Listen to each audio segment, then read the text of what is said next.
سكن الأنبياء هي أرض فلسطين. نبي الله إبراهيم هاجر إلى أرض فلسطين. نبي الله لوط نجاه الله من العذاب بعد أن ترك قومه وهاجر إلى أرض فلسطين. نبي الله داود عاش في أرض فلسطين وبنى محرابه في أرض فلسطين. وأما عن ولده نبي الله سليمان فإنه قد حكم العالم بأكمله من أرض فلسطين.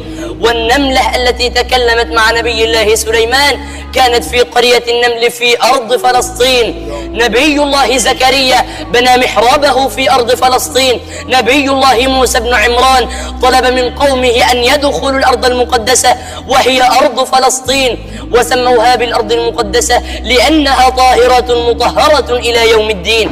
نبي الله عيسى بن مريم كانت ولادته على أرض فلسطين. السيدة مريم وهي في أشد حالات ضعف المرأة لما هزت بجذع النخلة كانت في أرض فلسطين. المسيح الدجال نهايته ستكون في أرض فلسطين. يأجوج ومأجوج ستكون نهايتهم أيضا على أرض فلسطين. أرض المحشر والمنشر إنما هي أيضا أرض فلسطين. المسجد الأقصى في أرض فلسطين. الصلاة الواحدة في المسجد الأقصى ب500 صلاة وهو أيضا في أرض فلسطين. النبي صلى بكل الأنبياء وهو في أرض فلسطين. عرج بالنبي إلى السماوات العلى من أرض فلسطين. التراث العريق تجده في أرض فلسطين. مهد الحضارات هي أرض فلسطين.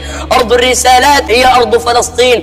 إذن فهي رائدة الحضارة ومنطلق الجدارة، فلها من المكانة العظيمة منذ أن وطئتها أقدام الأنبياء والمرسلين الصالحين والمكرمين المعابدين والمسلمين الراكعين القائمين الساجدين.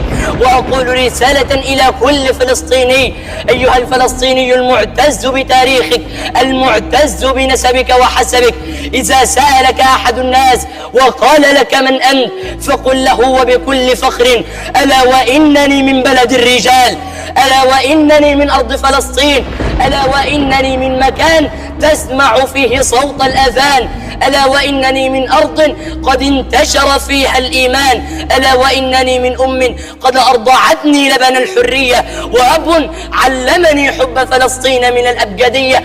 وقل شامخا وبكل فخر: فلسطين عربية إلى يوم الدين، فلسطين عربية. الله احنا عرفنا ليه بقى احنا بنحب حبيب ربنا يعزك. الجمال ده يا عم، ما شاء الله عليك. حبيب ربنا كلام يعزك. جميل وفي الصميم. ربنا يعزك. عندك كم سنة يا عبد السلام؟ عندي 14 سنة. اللهم صل على النبي عليك. ربنا ربنا يبارك في عمرك يا حبيبي. ربنا ربنا يبارك في عمرك. حبيبي.